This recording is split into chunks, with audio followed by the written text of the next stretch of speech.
রানী খুশি মনে ছানাটাকে হাতে তুলে নিল। গুড্ডু ওয়াশরুমে চলে আসে।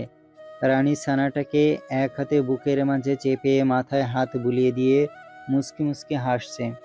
তার কাছে খরগোশের বাচ্চাটা বেশ কিউট লাগছে। নিজেকে সংকোচ না রাখতে পেরে পাতলা ঠোঁটও ছুঁয়ে দিল খরগোশ ছানার শরীরে। সাথে সাথে রানীর গলায় থাকা রক্তে লাল লকেটটা জ্বলজ্বল করে উঠল। রানী দেখে চমকালো, কারণ এই লকেট যেই দিন থেকে তার শাশুড়ি পরিয়ে দিয়েছে সেদিন থেকে রানীর সাথে কারো স্পর্শ হলে এটা জ্বলজ্বল করে ওঠে। যদিও প্রথম দিন গুড্ডুর সাথে ঘুমিয়েছে, তখন অদ্ভুত ঘটনার চক্করে তা খেয়াল করেনি, কিন্তু দ্বিতীয় দিন তার চোখে এটা স্পষ্ট। অনেক অবাক হয়েছিল, ভেবে পাচ্ছে না এটা কি করে সম্ভব।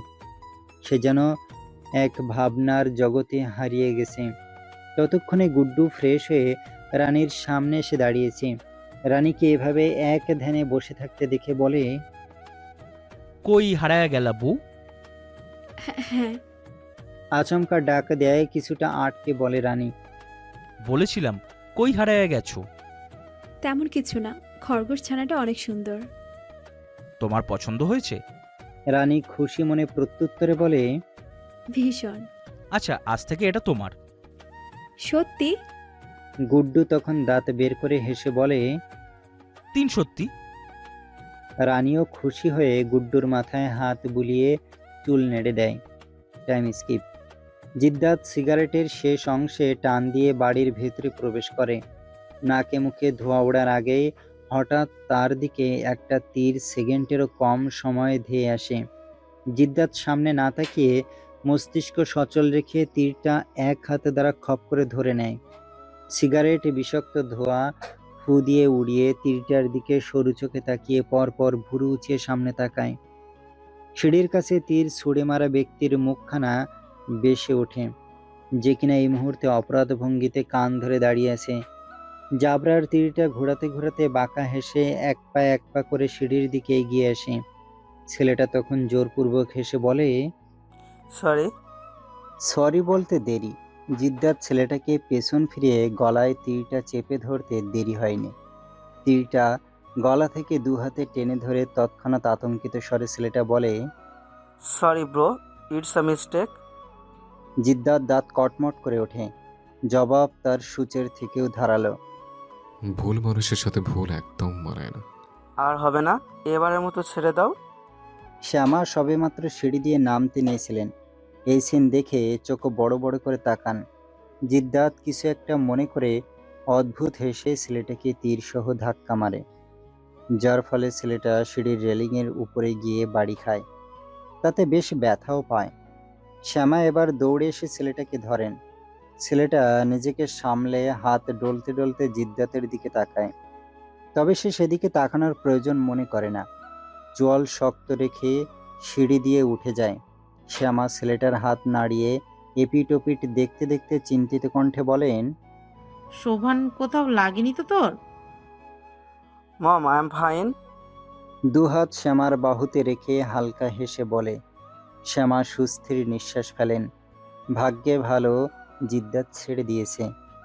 রানী ব্যালকনিতে দাঁড়িয়ে আছে। গুড্ডুর থেকে নিয়ে আসা খরগোশ ছানাটাকে নিয়ে তার কাছে বেশ ভালো লাগছে খরগোশের রেশমের মতো মোলায়েম পশমগুলো আলতো হাতে স্পর্শ করতে। সে রুমে এসে খরগোশটাকে বেডে রেখে ওয়াশরুমে যায়। ঠিক সে মুহূর্তে জিদ্দাত রুমে প্রবেশ করে। খরগোশ ছানাটাকে বেডে দেখে বিগড়ে যাওয়া মেজাজ দ্বিগুণ বিগড়ে যায়। দাঁত চেপে বেডের দিকে এগিয়ে আসে। দু আঙুলে ছানাটার ঘাড়ের পশম আঁকড়ে ধরে উঁচু করে ব্যালকনির দিকে যেতে শুরু করে। ছানাটা ব্যথায় কুঁকড়ে ওঠে। রানী ওয়াশরুম থেকে বের হতে এই দৃশ্য দেখে ভয়ে ভ্যাবাচাকা খেয়ে ওঠে। ব্যালকনিতে নিয়ে যাচ্ছে কেন? ফেলে দিবে নাকি? ভাবতে ভয়ে দৌড়ে গিয়ে জিদ্দাতের সামনে গিয়ে দুহাত দুদিকে মেলে ব্যালকনির দরজা আটকে দাঁড়ায়। জিদ্দাত তার দিক কটমট দৃষ্টিতে তাকায়। রানী সেটা তোয়াক্কা না করে খরগোশটা নিয়ে নিতে চায়, কিন্তু মাফিয়াটা আরো উঁচু করে ধরে, যার ফলে সেটা হাতের নাগালে পায় না। রানী দ্বিগুণ ভয় পেয়ে যায়। শরীর এমনি কাঁপছে। সানাটাকে যদি কিছু করে দেয় তখন? তাই ছলছল নয়নে কান্না মিশ্রিত কণ্ঠে বলে, ছানাটার কোনো দোষ নেই, প্লিজ এটাকে ছেড়ে দিন। মুহূর্তে জিদ্দাত রানীকে ঠেলে ব্যালকনির রেলিংয়ে চেপে ধরে। এটার বদলে আপনাকে ফেলে দিই? নরম সরম পিঠ শক্ত লোহার শিকে চেপে ধরায় ব্যথায় প্রথমে নড়ে চড়ে জিদ্দাতের থেকে ছুটে যেতে চায়। এতে কোনো লাভ হয় না, বরং আরো প্রখর হয়। বুক ধড়ফড়াচ্ছে ভয়ে, দুদিকে রেলিং শক্ত করে আঁকড়ে ধরে। ভীতু নয়নে তাকিয়ে রয়, যদিও বেশিক্ষণ দৃষ্টি স্থির রাখতে পারে না। তাই তো মেয়েটা বারংবার ঘন পাপড়ির পলক ফেলছে। মাফিয়াটার চেহারা এখনো পর্যন্ত দেখেছে কিনা সন্দেহ আছে। তার মাথা জাবরারের ঠিক বুকের বরাবর। মুখের দিকে তাকালে মাথা উঁচু করে তাকাতে হবে। সুঠাম দেহের দিকে তাকিয়ে চোখ যেন মিনমিন করছে। মুখের দিকে তাকালে নেহাত জ্ঞান হারাবে।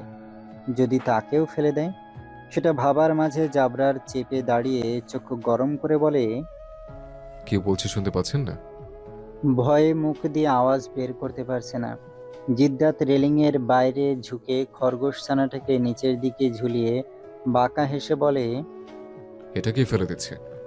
না না না, ফেলবেন না। রানী যত তাড়াতাড়ি সম্ভব জিদ্দাতের কোমরের শার্টের দুদিকে খামছে এক প্রকার চেঁচিয়ে বলে কথাটা, কিন্তু ততক্ষণে তার দু আঙুল ছেড়ে দিয়েছে। বাঁকা হেসে নিজের খালি হাত রানীর মুখের সামনে নিয়ে দাঁড়ায়। রানী মাফিয়াটার খালি হাতের দিকে চোখ বড় বড় করে তাকায়। ছানাটা নিচে ফেলে দিয়েছে, চোখ তার ঝাপসা হয়ে আসে। বাচ্চাদের মতো ঠোঁট ভেতরের দিকে ঠেলে চেপে জিদ্দাতের দিকে চোখ ভর্তি পানি নিয়ে মাথা উঁচু করে তাকায়। জিদ্দাত রানীর নিষ্পাপ মুখের দিকে কয়েক সেকেন্ড তাকিয়ে রইল। চক্ষুদয়ে শীতলতার আভাস কিছুটা স্পষ্ট। সিগারেট পুড়ে যাওয়া ঠোঁট দুটো জিভ দিয়ে ভিজিয়ে পরপর ঠোঁট বাঁকিয়ে কিছুটা নিচু হয়ে ঝুঁকে আসে। রানীর মুখের সামনে দু আঙুলে কপালে টোকা মেরে থুতি উঁচিয়ে ধরে বাঁকা হেসে বলে, দেরি করে ফেলেছেন প্রাণের বেবি। এটার অস্তিত্ব আছে কিনা সন্দেহ আছে। কথা শেষ করে সে রানীর ঠোঁটে শব্দ করে চুমু খেল। এহেন কথা শুনে জোরে কেঁদে দেয় রানী। পিছন ফিরে নিচে তাকানোর সাহস হচ্ছে না। তার জন্য ছানাটা শেষ হয়ে গেল। কাঁদতে কাঁদতে নাক টানতে থাকে। ইতিমধ্যে নাকের ডগা লাল টুকটুকে হয়ে গেছে, গাল দুটো লাল হয়ে এসেছে। রানী হেসকি তুলছে, খুব খারাপ লাগছে ছানাটার জন্য। জিদ্দাত শয়তানি হেসে রানীকে পেঁচিয়ে উঁচু করে ধরতে তাকে ফেলে দিবে না তো ভেবে তাড়াতাড়ি করে শার্ট ছেড়ে গলায় দুহাতে শক্ত করে জড়িয়ে বুকে মুখ গুজিয়ে চোখ বন্ধ করে আর জোরে কেঁদে চেঁচিয়ে উঠল, ছানাটাকে ফেলে দিয়ে শান্তি হয়নি, এখন আমাকে ফেলে দিচ্ছেন। প্রত্যুত্তরে সে কিছু বলে না, শুধু ঠোঁট কামড়ে হাসে। কিছুক্ষণের মধ্যে রানীর মনে হচ্ছে সে হাওয়াতে ভাসছে। হঠাৎ ধপাস করে পড়ে কোমরে ব্যথা পায়।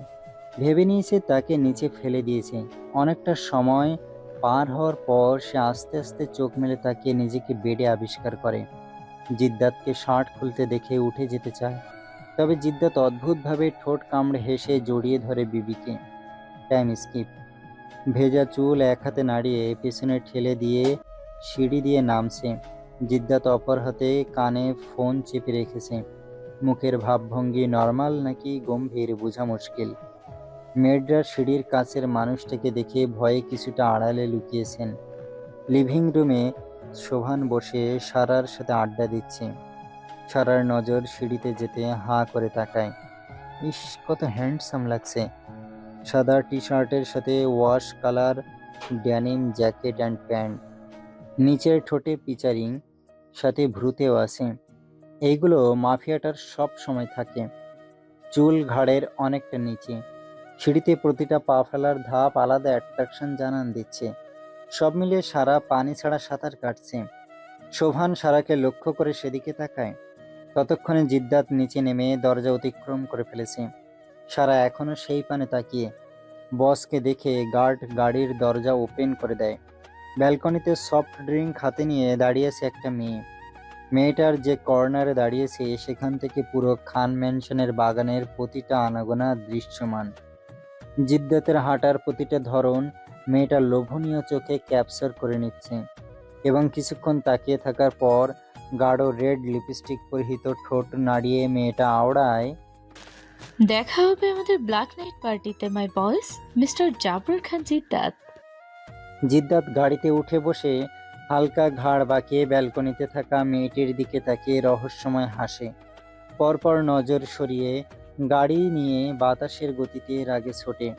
খান ম্যানশনের ছাদে পশ্চিম কর্নারে দূরবীন চোখে কপাল ভাজিয়ে খুব মনোযোগ দিয়ে কালী বটগাছের পাশে রাস্তায় নজর রাখছেন। একজন ব্যক্তি চক্ষুদ্বয় একদম টেনে টেনে মেলে খুঁটিয়ে খুঁটিয়ে সেপানে তলব চালাচ্ছেন। মূলত বোকা লোক জিদ্দাতের উপর নজরদারি করছেন। গাড়ি ভেতর দিকে যেতে লোকটা দ্রুত কেউ একজনকে কল দিয়ে বলে, সাবধান, ও আসছে, সবকিছু লুটপাট করে ফেলতে দ্রুত। জিদ্দাতের গাড়ি কালী বটগাছের পাশ কাটিয়ে কিছুটা রাস্তা অতিবাহিত হতে তার পেছন পেছন 10-12টা গাড়ি জয়েন হয়। সে গাড়িগুলোর ভেতরে জিদ্দাতের গার্ডরা আছে। এখন প্রায় সন্ধ্যা হয়ে এসেছে। পশ্চিম দিগন্তের আকাশে রক্তিম আভা বিলীন হয়ে ধীরে ধীরে অন্ধকারে ছেয়ে যাচ্ছে। গাড়িগুলো ইট পাথরের দালান কোঠা ছাড়িয়ে গেছে সে কখন। জঙ্গলের রাস্তায় চারিদিকে শুনশান নিস্তব্ধ। রাস্তার সাইডে নেই কোনো ল্যাম্পপোস্টের ব্যবস্থা, নেই কোনো মানুষজনের আনাগোনা। শুধু আছে দুধারে বিশাল বিশাল বাঁশঝাড়, বাতাসের সাথে কটমটিয়ে উত্তর দক্ষিণে দুলছে। বড় বড় মরকালে জংলি পাতাগুলো রাস্তায় দমিয়ে চলন্ত গাড়ির সাথে উড়িয়ে এলোমেলো হয়ে যাচ্ছে। মরা ডাল পাতাও যেন হাঁটু অব্দি হবে। সবশেষে এই রাস্তা পরিত্যক্ত ঘোষণা হয়েছে। আশেপাশে ঘরবাড়ির চিহ্ন নেই। যত দূর যাচ্ছে শুধু অন্ধকার ঘন জঙ্গল। আকাশে কালো মেঘ যেন আজকে একটু বেশিই জমেছে। একটু পর হুঙ্কার ছড়াচ্ছে। গা সমসমে ঠান্ডা শীতল বাতাস শিয়ালের ডাকে কিছুটা ভুতুড়ে আভাস জানান দিচ্ছে। দিন কিংবা রাত কেউ এই রাস্তাতে যানবাহন করে না, প্রাণের ভয় সবারই আছে। এখান দিয়ে যতজন গিয়েছি আজ পর্যন্ত কেউ যান হাতে নিয়ে ফিরতে পারেনি। লোকের মুখে নাম থাকে অথচ মানুষটাই চিহ্নহীন। কি আছে এই জঙ্গলে? কেমন ভয়ঙ্কর সত্যকে মানুষ প্রতিনিয়ত ভূত বলে চালিয়ে দিচ্ছে, নাকি মিথ্যার মায়াজালে লোকেরা দিনকে দিন ফেঁসে যাচ্ছে? ভূত পেতের নাম করে মানুষের চোখে ধুলো দিয়ে সেখানে বড় বড় কারসাজি হয়ে যাচ্ছে না তো? দুই একটা লোক ফিরেনি এটা কাকতালীয় হতে পারে, তবে হাজার হাজার মানুষ মিথ্যা মনে করে একই পথে পাড়ি দিয়ে আর চিহ্নহীন, তাহলে কি ধরে নেওয়া যাবে অদৃশ্য ভয়ঙ্কর সত্য বলতে কিছু আছে? তারা বিলীন হয়নি, রক্তখেকো আত্মা এখনো ঘুরে বেড়াচ্ছে। জঙ্গলের পেছনের রহস্য কি কোনোদিনও খুলবে না, নাকি এভাবে চলতে থাকবে অজানা সত্য? জিদ্দাত গাড়ির স্টিয়ারিং খুবই স্লো ঘোরাচ্ছে। ঘুটঘুটে অন্ধকারে তারা বাদামি মনে কিছুটা সোনালির জলকে হালকা জলজল করছে। দৃষ্টি তার গভীর শকুনের থেকে অধম। অন্ধকারেও যেন আশপাশ তার কাছে সাদা ধবধবে। ঠোঁটের কোণে রহস্যময় হাসিটা একদম টইটুম্বুর। মস্তিষ্কের থাকা ছোট ছোট রক ছাকার মতো সচল থেকে গোল গোল হয়ে ঘুরছে। মনে চলতে থাকা অমায়িকহীন জিনিসগুলো এক একটা খুব সাবধানে মেলাচ্ছে। গাড়ি যত ভেতরে যাচ্ছে তত তার চক্ষুদয় গভীর থেকে গভীরে ঠেকছে। পিছনে গার্ডরা ভয়ে প্রায় জড়সড়, যদিও তারা নিজেদের বসের গাড়ির পিছনে আছে। সামনে থাকলে হয়তো ভয়ে প্রাণ বেরিয়ে যেত। কখন গাড়ির সামনে শুকনো কাঠ পড়েছে, তো আবার কখনো শুকনো পাতা গাড়ির সামনের গ্লাসে উড়ে এসে পড়ছে। গাড়ির লাইটে যতদূর যাচ্ছে ততদূর স্পষ্ট কিছুটা ধোঁয়াশার মতো। আশেপাশে অন্ধকারে পরিপূর্ণ। হঠাৎ তারা লক্ষ্য করে জাবরারের গাড়ির সামনে নেই। ভয় যেন এবার তাদের চারিদিক থেকে আষ্টে পৃষ্ঠে ধরল। বাইরে শুরু হলো ভয়ঙ্কর ঝড়নীলা। গাড়ি নিয়ে সামনে এগোতে কষ্ট হয়ে যাচ্ছে। যত যাই হয়ে যাক তাদেরকে বসের বলা জায়গায় 7 সমুদ্র পাড়ি দিয়ে হলেও যেতে হবে, তা না হলে মৃত্যু নিশ্চিত। অন্ধকারে জিদ্দাতের অবয়ব সিটে হেলে পড়ে ঘাড় বাঁকিয়ে জানলা দিয়ে কিছুটা দূরে তাকায়। বড় বড় গাছপালার আড়ালে আকাশ ছুঁই ছুঁই গম্বুজের মতো 3-4টা পিলারের মাথা স্পষ্ট। দেখে মনে হচ্ছে কোনো রাজকীয় প্রাসাদ হবে। অন্ধকারে তেমন দেখা যাচ্ছে না। আকাশে বিজলি মারার আলোতে কিছুটা আবছা আবছা দৃশ্যমান। পরিবেশ নির্জন, তার উপর পেঁচা বাদুড়ের ঝাঁকে ঝাঁকে বাসা, জায়গা সহ প্রাসাদ পরিত্যক্ত। সে সেদিকে তাকিয়ে নিঃশব্দে অদ্ভুতভাবে হাসে। পরপর নজর সরিয়ে নিতে তার হাসির রেশ ধীরে ধীরে অট্টহাসিতে পরিণত হয়।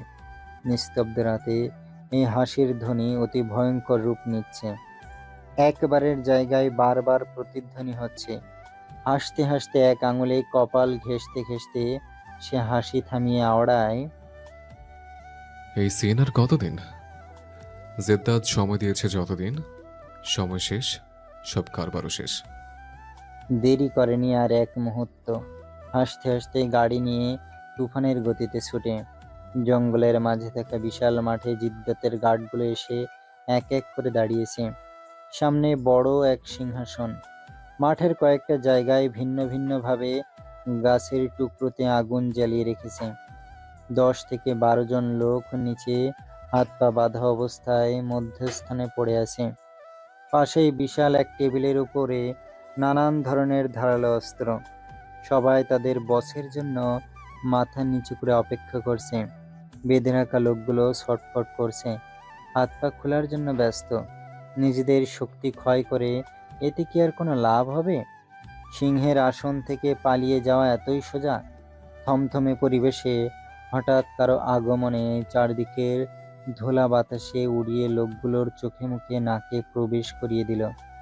আচমকা নাকে মুখে বালি ঢোকার কারণে সেখানে থাকা সকল গার্ড নাক মুখ চোখ কসলাতে ব্যস্ত হয়ে পড়ে। কসলানোর মাঝে অদ্ভুত গর্জন তাদের কানে এসে ধাক্কা খায়। স্ফুলিঙ্গ নাড়িয়ে তুলে আতঙ্কিত হয়ে চোখ থেকে হাত সরিয়ে যেদিক থেকে আওয়াজটা এসেছে সেদিকে তাকায় এবং যা দেখে তা দেখার জন্য মোটেও প্রস্তুত ছিল না। সবাই একসাথে ঝাঁক বেঁধে পিছিয়ে আসে। কলিজা কাঁপছে। ইতিমধ্যে কপালে ঘাম জমে গেছে। ভয়ার্থক দৃষ্টিতে জিদ্দাতের দুপাশে সমান তালে তাল মিলিয়ে সিংহাসনের দিকে আসতে থাকা ব্ল্যাক টাইগারদের দেখে, যারা খুব ক্ষুধার্ত।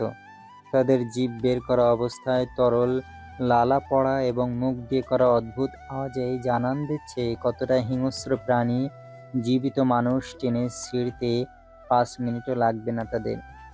সেই সিংহাসনে পায়ের উপর পা তুলে বসে টাইগারগুলো জিদ্দাতের দুধারে আরাম করে বসে। এই মুহূর্তে জিদ্দাতের সাথে টাইগারগুলো একদম শান্ত। যদিও তারা প্রচুর অভুক্ত, তবে মালিকের নির্দেশ হতে বিরত, সুযোগের অপেক্ষায়। জিদ্দাত গার্ডদের ইশারা করতে গার্ডগুলো অনুমতি পেয়ে এক প্রকার দৌড়ে গিয়ে লোকগুলোর হাতে পায়ের বাঁধন এবং মুখের ট্যাপ খুলে দেয়। লোকগুলো ছাড়া পেয়ে জিদ্দাতের আসনের সামনে দুহাত জোড় করে হাঁটু ভেঙে বসে একসাথে আকুতি করে অসহায় কণ্ঠে বলে, প্লিজ আমাদের ছেড়ে দিন।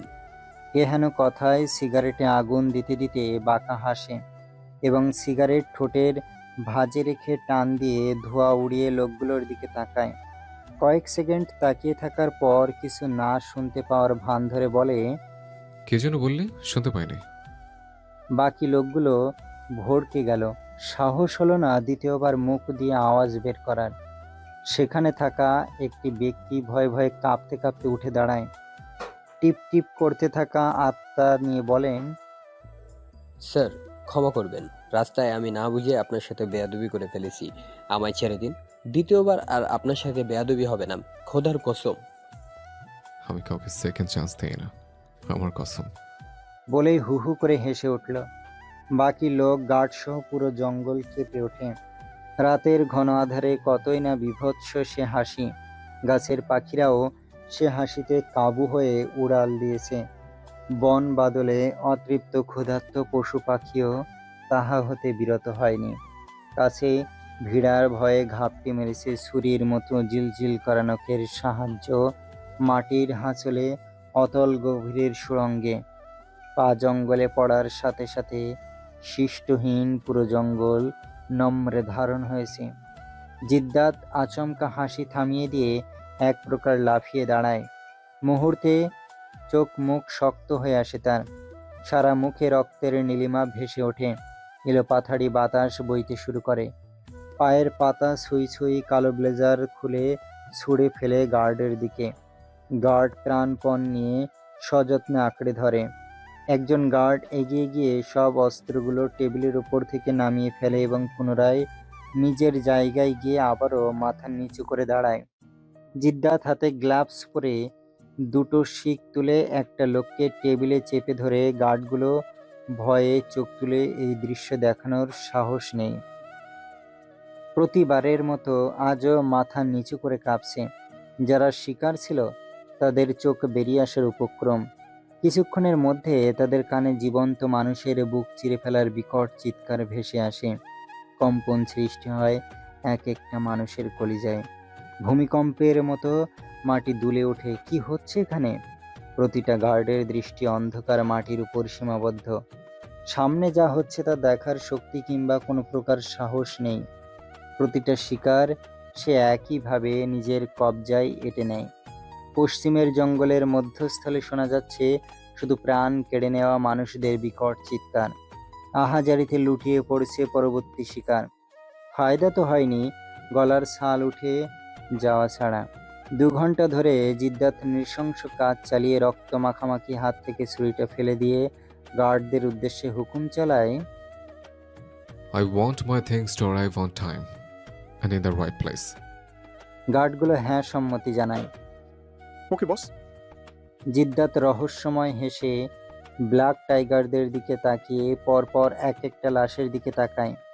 টাইগারগুলো লালসা ভরা দৃষ্টি নিয়ে যেন এই অপেক্ষাতেই ছিল। অনুমতি পেতে মুখ দিয়ে অদ্ভুত আওয়াজ বের করে লাফিয়ে পড়ে লাশের উপর।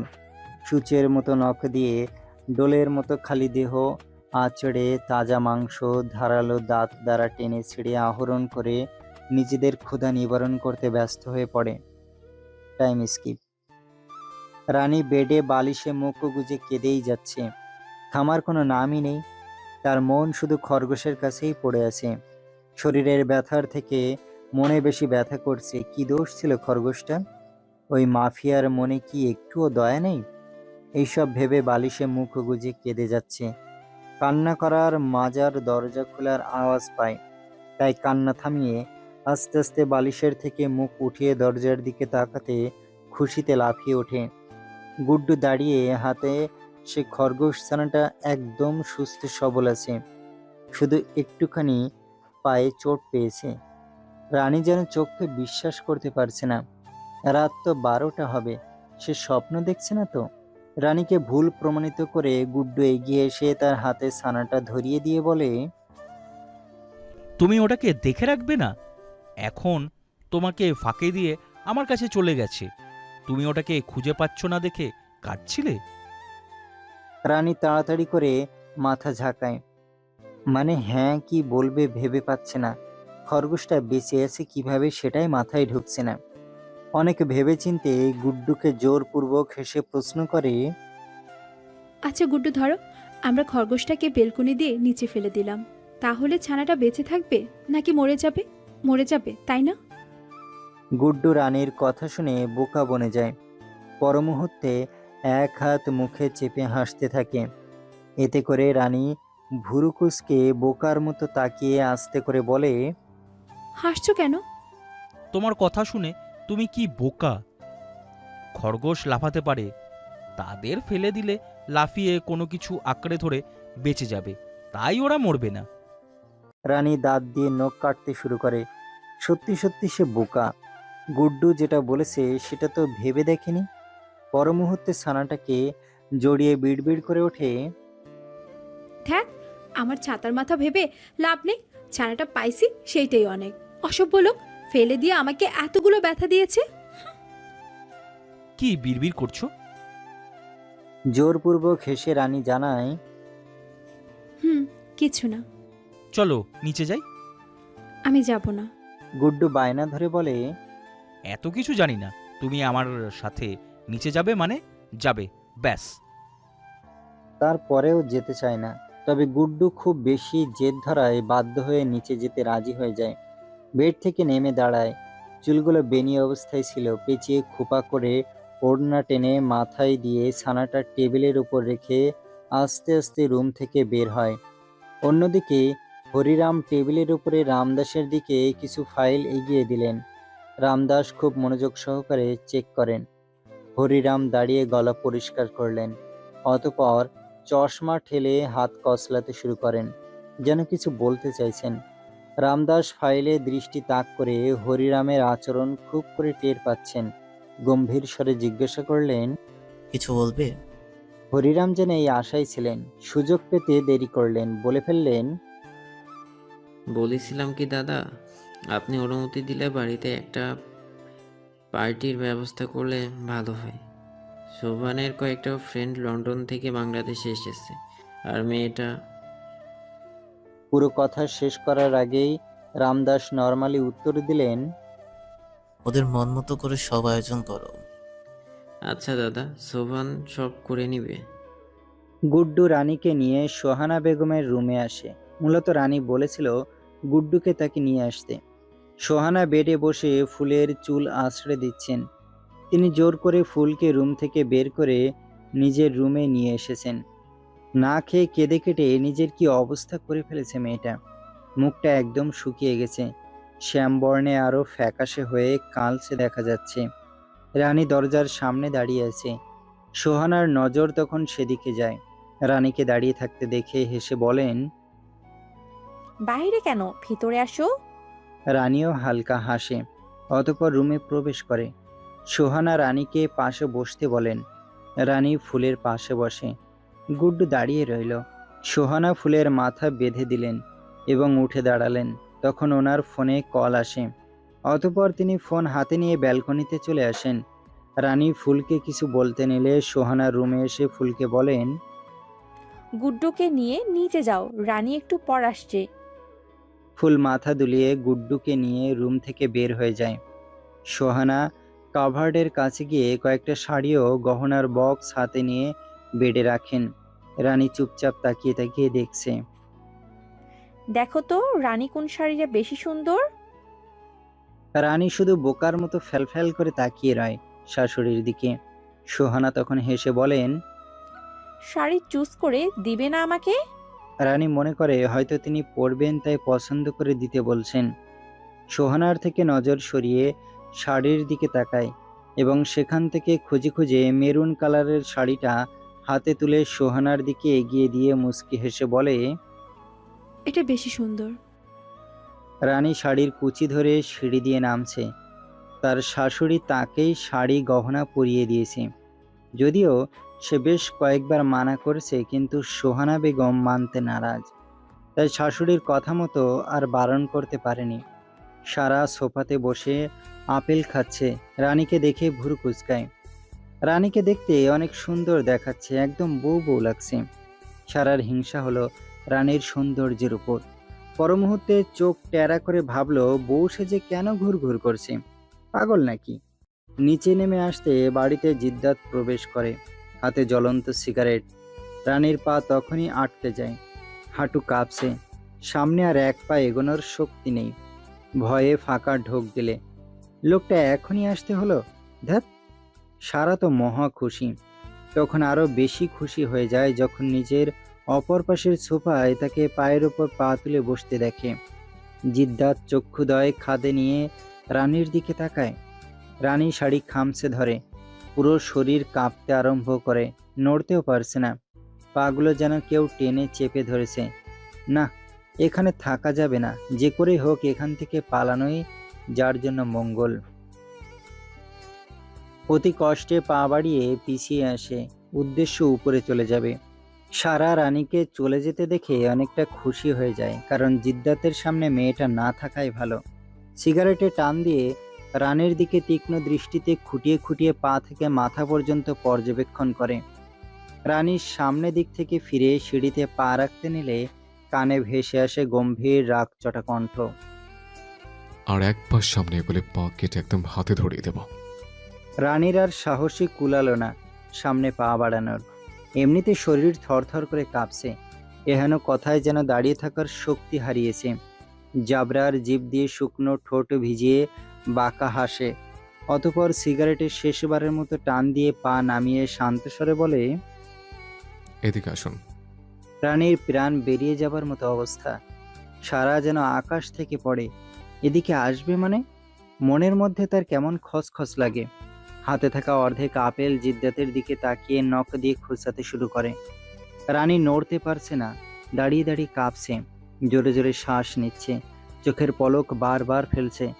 রানীর অবস্থানের কোনো পরিবর্তন না দেখে জিদ্দাত আচমকা সোফার সামনে টেবিলের উপর রাখা ফল কাটার ছুরিটা উঠিয়ে রানীর পায়ের কাছে রেলিংয়ে ছুঁড়ে মারে। ছুরিটা একদম রেলিংয়ের ছোট ছোট নকশার ফাঁকে গিয়ে গেঁথে যায়। রানী ভয়ে হালকা পিছিয়ে আসে। তৎক্ষণাৎ জাবরার দাঁত পিষতে পিষতে হুঙ্কার ছাড়ে, কথা কেন যায় না? পরপর বলে, 2 মিনিটস, জাস্ট 2 মিনিটসের মধ্যে যেন আমার সামনে দেখতে পাই। 1 সেকেন্ড এদিক সেদিক হলে আই সোয়ার অবস্থা খারাপ হয়ে যাবে। সারা সহ রানী কেঁপে ওঠে। সারা তাতে বেশ অবাক হয়, জিদ্দাত কেন এই মেয়েকে এভাবে কাছে ডাকছে। রানী এবার ঘুরে দাঁড়ায়। জিদ্দাতের বিষয়ে নতুন করে জানতে হবে না, এক এক সময় এক এক রূপে দেখছে সে। এখন কথা মতো কাছে না গেলে তার মাসুল অধিক পর্যায়ে কষ্টদায়ক হবে। আস্তে আস্তে সে সামনে এগিয়ে আসে। গলা শুকিয়ে কেমন টান টান হয়ে গেছে, দৃষ্টি ফ্লোরের দিকে নিবদ্ধ। সামনে জমের দিকে তাকানোর সাহস কোনো কালেই ছিল না, মনে হয় না আর হবে। কম্পিত শরীর নিয়ে কোনো প্রকার জাবরারের মুখোমুখি হয়ে দাঁড়ায়, দৃষ্টি এখনো নিচের দিকে স্থির। সারা খুব আতঙ্কের মধ্যে আছে, বসা অবস্থায় কেমন ছটফট করছে, ঠোঁট কেমন শুকিয়ে আসছে, বারবার জিভ দিয়ে ভিজিয়ে নিচ্ছে, কপালে চিকন চিকন ঘাম জমেছে। কেন রানীকে ডাকছে সেটা ভেবে জিদ্দাত পা দুটো রানীর দিকে এগিয়ে দিয়ে শয়তানি হেসে বলে, জুতো খুলুন, আর কত আচারও করবেন। রানী কোনো কিছু ভাবার প্রয়োজন মনে করে না। মাথার ঘোমটা আরেকটু ভালো করে টেনে দু হাঁটু ভেঙে জিদ্দাতের পায়ের সামনে বসে। সারা যেন এখন নিজের প্রাণ ফিরে পায় দেহে। কি না কি ভেবেছিল, যাক বাবা, বাঁচা গেছে। কাজ করানোর জন্য ডেকেছে, অবশ্য মেয়েটা এইসবেরই যোগ্য। কাপা কাপা হাত বাড়িয়ে দেয় জিদ্দাতের পায়ের দিকে। এক হাতে পায়ের টাকনোতে হালকা করে ধরে অপর হাতে জুতো টেনে খুলে দিল। রানীর হাত প্রচুর কাঁপছে, ঠিকমতো ধরতেও পারছে না। কোনো রকম অপর পায়ের জুতো খুলে দিয়ে জিদ্দাতের দিকে মাথা উঁচু করে তাকায়, যে কিনা আগে থেকে তার দিকে হালকা ঝুঁকে অদ্ভুতভাবে তাকে পর্যবেক্ষণ করছে। জিদ্দাতের বাদামি মনিতে কিছুটা নেশাযুক্তের মতো ঘোলাটে বর্ণ হয়ে গেছে। রানী গণপাপড়ির নীল মণিযুক্ত নয়নে একসাথে পরপর 3-4 বার পলক ফেলে প্রশ্নবোধক চাহনি তাক করে জিদ্দাত রানীর চোখে চোখ রেখে খুব আস্তে ভয়েসে বলে, পা মুছে দিন বেব। সারা শোনেনি, রানী ঠিকই শুনেছে। তাই সাথে সাথে শাড়ির আঁচল টেনে পা মুছে দিতে থাকে। কোমল হাতের স্পর্শ শক্তপোক্ত লোহার মতো পায়ে লাগছে বারংবার। সে মুছে দিয়ে আবারও জিদ্দাতের দিকে তাকায়। এবার সোফায় গা সহ মাথা হেলিয়ে বলে, কপালের ঘাম মুছে দিন। রানী উঠে দাঁড়ায়। আত্মার পানি শুকিয়ে যাচ্ছে, কিন্তু কিছু করার নেই। কথা মতো সব না করলে চরম শাস্তি জুটবে কপালে। শাড়ির আঁচল টেনে জিদ্দাতের দিকে ঝুঁকে যেতে পেটে থেকে শাড়ি সরে যায়। সে কম্পিত হাতে বাড়িয়ে আরেকটু নিচু হতে, এতে করে বক্ষস্থলের সামান্য অংশ দৃশ্যমান হয়। জাবরার পেটের দিকে তাকিয়ে হালকা করে লিপে বাইট বসায়। কিছুক্ষণ সেদিকে তাকিয়ে থেকে বক্ষের দিকে তাকায় এবং রহস্যময় হেসে ধীরে ধীরে পাটা এগিয়ে নিয়ে এসে রানীর পায়ে আটকে নিজের দিকে টান মারে। এতে করে রানী ব্যালেন্স হারিয়ে জিদ্দাতের উপরে সমস্ত ভর ছেড়ে পড়ে যায়। এতে দুজনের অধরে আচমকে স্পর্শ হয়। জাবরার মাথা পিছিয়ে নিয়ে শয়তানি হাসে, অতঃপর মনে মনে কিছু একটা ভেবে রানীকে বলে, ছেলে দেখলে বুঝি গায়ে ঢলে পড়তে ইচ্ছে করে। সারার মাথায় আগুন ধরে যায়। রানী কিছু বলার আগে সে এসে এক টান মেরে দাঁড় করিয়ে রানীর গালে বসিয়ে দেয় সর্বোচ্চ শক্তি দিয়ে থাপ্পড়। রানী তাল সামলাতে না পেরে আবারও জাবরার পায়ের উপর গিয়ে পড়ে। ফর্সা গালে 5 আঙুল স্পষ্ট বসে যায়। তার চোখে জমে ওঠে নোনা জল। ঠিক তৎক্ষণাৎ সিঁড়ি থেকে কারো ক্রোধিত হুঙ্কার ভেসে আসে, সারা হাত ভেঙে গুড়িয়ে দেব একদম। সারা তৎক্ষণাৎ সিঁড়ির দিকে তাকায়। সিঁড়ির কাছের লোকটা দাঁত চেপে রক্তচক্ষু করে তার দিকে তাকিয়ে আছে, চোখ দিয়ে যেন তাকে ভস্ম করে দেবে। রানী সাময়িক সময়ের জন্য থমকায়, এই কণ্ঠস্বর তার খুব চেনা। ভুলে যায় এখানকার করা কাহিনী। মুখের কোণে ফুটে ওঠে এক ফালি হাসির রেশ। গালের ৫ আঙুল বসে গিয়ে যে ব্যথা তৈরি হয়েছে সেটা ভুলে মুহূর্তে ছোট দেহখানা রকেটের গতিতে ঘুরিয়ে সিঁড়ির দিকে তাকায় এবং মানুষটার দিকে মুখে হাসি ফুটিয়ে চোখ ভর্তি পানি চেয়ে রয়। গুনে গুনে ৪ দিন দেখেনি, মনে হচ্ছে কত জনম পার হয়ে গেছে। সবশেষে মানুষটাকে সুস্থ দেখতে পাচ্ছে সেটা ভেবে মনে খুশির ঝড় বইছে। চোখের কোণে চুয়ে থাকা পানিটা গড়িয়ে পড়ে। জিদ্দাত রানীকে পর্যবেক্ষণ করতে ব্যস্ত, তীক্ষ্ণ দৃষ্টিতে তার পানে তাকিয়ে আছে। এই মুহূর্তে তার ঘোলাটে চোখ কি শান্ত, মনে কি চলছে বোঝা বড় মুশকিল। সারা সেদিক থেকে চোখ সরিয়ে নেয়। রাগ তার শরীরের এক চুলও কমেনি। তোয়াক্কা করে না সিঁড়ির কাছে দাঁড়িয়ে থাকা লোকটার হুমকি। বিলম্ব না করে রানীকে একটানে নিজের দিকে করে চেঁচিয়ে ওঠে, ছেলে দেখলে হুঁশ থাকে না, ছোট লোক কোথাকার। বলেই অপর গালে নিজের উচ্চ মাত্রায় শক্তি প্রয়োগ করে বসিয়ে দেয় থাপ্পড়। সাথে সাথে আবারও সিঁড়ির কাছের লোকটা সারা বলে চিৎকার দিয়ে এক প্রকার দৌড়ে নিচে নেমে আসে। এতটা জোরে থাপ্পড়টা ছিল যে পুরো শরীরের ভর ছেড়ে আবারও ছিটকে পড়ে সোফায় বসে থাকা জিদ্দাতের পায়ের সামনে। মাথা গিয়ে ঠেকে উড়ুতে। কেমন অন্ধকার দেখছে সে। মাথা ঝিম ধরে ওঠে, গাল জ্বলে যাচ্ছে। নুয়ে পড়ে রয় স্বামী নামক সে মানুষটার উড়ুতে। চোখ থেকে নদীর স্রোতের গতিতে রাগে অঝরে গড়িয়ে পড়ছে অশ্রু।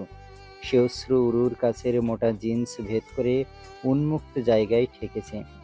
রানী ঠিক কতক্ষণ নুয়ে রইল তার অজানা। চোখের পানি বিসর্জন দিতে দিতে মাথা তুলে জাবরারের দিকে অশ্রুসিক্ত নয়নে তাকায়, যে কিনা খুব শান্ত নয়নে তার দিকে তাকিয়ে আছে।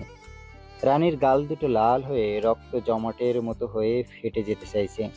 নাকটাও কেমন লাল বর্ণ ধারণ করছে। বাকিটা বোধহয় ফেটে গেছে। নাক দিয়ে চুয়ে এক ফোঁটা তাজা তরল রক্ত বেরিয়ে আসে। চোখের পানিতে সারা মুখ ভেসে যাচ্ছে। অদ্ভুত নীল নয়নে অসহায়তা ছাড়া আর কিছুই দেখা যাচ্ছে না। জিদ্দাতের শান্ত চোখ রানীর সারা মুখে বিচরণ করছে, খুঁটিয়ে খুঁটিয়ে দেখছে প্রতিটা অংশ। সারা রাগে সাপের মতো ফুঁসতে ফুঁসতে রানীর দিকে তাকিয়েছে। লোকটা এসে সারাকে উদ্দেশ্য করে ক্রোধিত স্বরে চেঁচিয়ে ওঠে, শুধু মেয়েদের গায়ে হাত দেয় না দেখে বেঁচে গেলি, কোন সাহসে ওনার গায়ে হাত তুলেছিস? তুমি আমার সাথে কেন রাগ দেখাচ্ছ জিসান ভাই, তাও আবার একটা বাইরের মেয়ের জন্য যার কিনা চরিত্রে ঠিক নেই। জিশান আগের থেকেও তীব্র রেগে হাত উদয় করে সারাকে থাপ্পড় দিতে গিয়েও নিজেকে কন্ট্রোল করে হাত গুটিয়ে নিয়ে আসে। আঙুল তাক করে এক প্রকার শ্বাসে দাঁত চেপে বলে, কথা সাবধানে বল, কাকে চরিত্রহীনা বলছিস? ওনার ব্যাপারে কতটুকু জানিস তুই? নেক্সট টাইম যেন না দেখি ওনার সাথে বেয়াদবি করতে। এখনই সরি বলবি, বল সরি। লাস্টের সরি বল কথাটা এক প্রকার চিৎকার দিয়ে বলে। সারা হাত মুঠো করে নেয়। কখনো সরি বলবে না সে, তাও কিনা একটা বাইরের মেয়েকে। জিশান কেমন করে সামান্য একজন আশ্রিতার জন্য তাকে ছোট করছে। নাক ফুলিয়ে তেজ দেখিয়ে চেঁচালো সে। Never, even to small people. বলেই হনহনিয়ে সিঁড়ি দিয়ে উপরে উঠে গেল সারা। তার এখন মাথা গরম হয়ে আছে। জিশান হিংস্র নয়নে সারার যাওয়ার দিকে তাকিয়ে রয়। জিদ্দাত রানীর থেকে নজর সরিয়ে ঘাড়টা হালকা বাঁকা করে সারার যাওয়ার দিকে তাকায়। চোখ কিছুটা ভেতরের দিকে। মনেই কেমন জলজল করছে। অদ্ভুতভাবে সে পানে তাকিয়ে হাসে। অতঃপর নজর সরিয়ে রানীকে এক টানে কোলে বসিয়ে দেয়। এক হাত কোমরে রেখে নিজের সাথে চেপে ধরে অপর হাত মাথার পিছনে নিয়ে মুখের সামনে মুখ নিয়ে এসে নাকের রক্তটা জিভ দিয়ে নিয়ে মুখের ভেতরে শুষে নিয়ে একদম গিলে ফেলে। আজ আর রানী সরে আসতে চাইল না। চুপ করে তাকিয়ে রইল জিদ্দাতের দিকে। চোখ দিয়ে এখনো পানি গড়াচ্ছে। সে তো কোনো ভুল করেনি, কেন এভাবে অপমানিত হতে হলো? দৃষ্টি জিদ্দাতের দিকে রেখে নিজ ইচ্ছায় গলা জড়িয়ে ধরল। জিশান এই দৃশ্য দেখে বহু কষ্টে ঢোক গেলে। হাত আপনা আপনি মুঠো হয়ে আসে। দৃষ্টিকোণ এদিক থেকে সেদিক করতে ব্যস্ত হয়ে পড়ে। সামনে তাকিয়ে থাকার শক্তি নেই। রানী ভুলাবালা নয়নে জাবরারের গলা আঁকড়ে ধরে বাচ্চাদের মতো করে নিষ্পাপ চাহনি তাক করে ব্যথিত কণ্ঠে বলে, কি দোষ ছিল আমার? জিদ্দাত চোখ খাদে নিয়ে চেয়ে রয় সে নিষ্পাপ চাহনির দিকে। সাদা অংশে পানি টলমলে, গাল দুটো রক্তিম আভায় রাঙে মোড়ানো। কতই না মায়া এই নিষ্পাপ চেহারায়। জিদ্দাত জিভ দিয়ে গাল ঠেলে পরপর অধরে অধর ছুঁয়ে দিয়ে নিজের কাছে আরেকটু ভালো করে টেনে নিয়ে কানের লতিতে ঠোঁট স্পর্শ করে ফিসফিসিয়ে বলে, বোকা বিবেচন। রানী সাথে সাথে গলা থেকে হাত নামিয়ে ফেলে। এই লোকের মাথায় ভালো কিছু ঘুরবে ভাবলে বোকামি হবে। আসলেই সে বোকা। জোর করে কোল থেকে নেমে দাঁড়ায়। জিদ্দাত বাঁকা হাসে। জিশান এবার রানীর দিকে তাকায়। রানীও ব্যাকুল নয়নে তাকায় জিশানের পানে। একে অপরের চোখাচোখি হতে অন্য কোনো দুনিয়ায় চলে যায়। জিশানে অপরাধবোধ দৃষ্টিতে তাকিয়ে রয়। রানীর চোখে অভিমানের ছায়া স্পষ্ট। বেশিক্ষণ সে দৃষ্টি স্থির রাখতে না দিয়ে জিদ্দাত এক লাফে উঠে হ্যাঁচকা টান দিয়ে রানীকে নিজের সাথে চেপে ধরে মুহূর্তের মধ্যে রানী ছটফট করতে শুরু করে নিজেকে ছাড়ানোর জন্য। এতটাই উতলাভাবে নিজেকে ছাড়ানোর চেষ্টা করছে যে যেন তার প্রাণটা কেউ ছিনিয়ে নিচ্ছে। জিদ্দাত শাড়ির ভেতরে হাত নিয়ে উন্মুক্ত পেট খামছে ধরে নিজের সাথে আরো শক্ত করে চেপে ধরে। দাঁত কেমন খিসে নিয়েছে, চোখ লাল হয়ে আসছে। রানী ব্যথায় আবারও চোখ দিয়ে পানিয়ে গড়াতে থাকে। রেগে তেজি নয়নে তাকায় জিদ্দাতের দিকে। খামছে দেয়া হাত সরিয়ে দিতে দিতে ক্রোধিত কণ্ঠে চেঁচিয়ে ওঠে, ছাড়ুন আমায়। কি পেয়েছেন আমাকে? যখন ইচ্ছে তখন কষ্ট দিন। আমি আপনার কি ক্ষতি করেছি? জিদ্দাত শব্দ করে জোরে হাসতে শুরু করে। এতটাই জোরে হাসছে যে নিস্তব্ধ লিভিং রুমে প্রতিটা কোণা নড়ে উঠছে। হাসির ধ্বনি কয়েকবার ভেজে উঠে কানের পর্দা বোধহয় টান খেয়ে গেছে। রানী চোখ খিচে বন্ধ করে নিয়ে দুহাতে কান চেপে ধরে। জিশান সইতেও পারছে না, কিছু বলতেও পারছে না। হাত মুঠো করে নিয়ে দম খিচে তাকিয়ে রয় জিদ্দাতের দিকে। জিদ্দাত রানীর দিকে তাকিয়ে আচমকা হাসি থামিয়ে দেয়। মুখের ভাবভঙ্গি মুহূর্তে বদলে যায়। দৃষ্টিতে আসে বাঘের ক্রোধ, যা অতি ভয়ঙ্কর ভাবে ফুটে উঠেছে।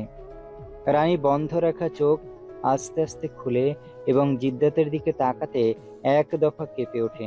চোখের ভেতরে যেন রক্তের বন্যা বয়ে যাচ্ছে লোকটার। জিদ্দাত ঝুঁকে আসে রানীর একদম মুখের সামনে। দূরত্ব একদম মিটে গেছে। রানী কাঁপছে, শরীর ঠান্ডা হয়ে যাচ্ছে। জিদ্দাত ধরে না রাখলে হয়তো এতক্ষণ নিচে পড়ে যেত। জিদ্দাত এক আঙুলে রানীর কপাল স্লো স্লাইড করতে করতে অদ্ভুতভাবে হাসে। অতঃপর গলার সুর টেনে টেনে বলে, ক্ষতি? আমাকে প্রশ্ন করছেন? হাস্যকর। কি বাকি রেখেছেন? এইটুকু বলে আঙুল স্লাইড করতে করতে আচমকা রানীর দুগালে চেপে ধরে। ব্যথায় কুকড়ে ওঠে। গাল দুটো যেন এবার জ্বলে পড়ে যাচ্ছে। জিশান এবার কিছুটা সামনে সে রেগে জিদ্দাতকে বলে, এখন কিন্তু খুব খারাপ হয়ে যাবে, ছাড়ো ওনাকে। জিদ্দাত গাল ছেড়ে রানীকে নিজের দিকে দুহাতে আরো শক্ত করে বুকের সাথে মিশিয়ে জিশানের দিকে গরম চোখে তাকিয়ে দাঁত কটমট করতে করতে উত্তর দেয়, ছাড়বো কিনা ধরে রাখবো, মারবো কিনা আদর করবো, সেটা সিদ্ধার্থ ডিসাইড করবে। মাঝখানে শেষ কোন সাহসে? জিশান ঠোঁট বাঁকিয়ে নেয়। বাঁকা হেসে অতঃপর টেড়া কণ্ঠে বলে, সাহসটা না হয় তোলা থাক, কিন্তু তুই ওনাকে ধরেছিস কোন অধিকারে? জিদ্দাত এক ভুরু উঁচিয়ে শব্দ করে হেসে জিশানের থেকে নজর সরিয়ে ফটাফট রানীর ঠোঁটে পরপর কয়েকটা চুমু খেয়ে বুড়ো আঙুলে ঠোঁট স্লাইড করতে করতে শয়তানি হেসে বলে, অধিকার মাই ফুট। ওনার চুল থেকে শুরু করে শরীরের প্রতিটা অঙ্গ মুখস্থ আমার। Because he is Jabrar Khan Siddharth's personal alcohol, যা সে যে কোনো সময় যে কোনো অবস্থানে পানাহার করে। রানী ঘেন্না ভরা দৃষ্টিতে তাক করে জিদ্দাতের দিকে। ছি, কি সব বলছে! লজ্জায় চোখে আরো বেশি পানি বেরোচ্ছে। নিজেকে ছাড়ানোর জন্য সম্পূর্ণ রাগ দেখিয়ে শরীর ঝাঁকিয়ে সরে আসতে চাইছে। জিশান চোখ বন্ধ করে নিজেকে কন্ট্রোল করছে। অবশ্য জানা ছিল জিদ্দাতের কাছে এর থেকে বেশি কিছু আশা করা বোকামি। রানী তো পারে না হাত কষলে ভেঙে ফেলতে। আচমকা জিদ্দাত আচমকা কোলে তুলে নিয়ে সিঁড়ির দিকে হাঁটা দেয়। জিশান সে পানে তাকিয়ে তাচ্ছিল্য হাসে, চোখে কেমন পানি চিকচিক করছে তার। জিভ দিয়ে শুকনো ঠোঁট ভিজিয়ে অসহায়ভাবে বেহায়ার মতো তাকিয়ে রয়। রানী কান্না করতে করতে হাত পা ছোড়াছুড়ি করতে থাকে কোল থেকে নামার জন্য।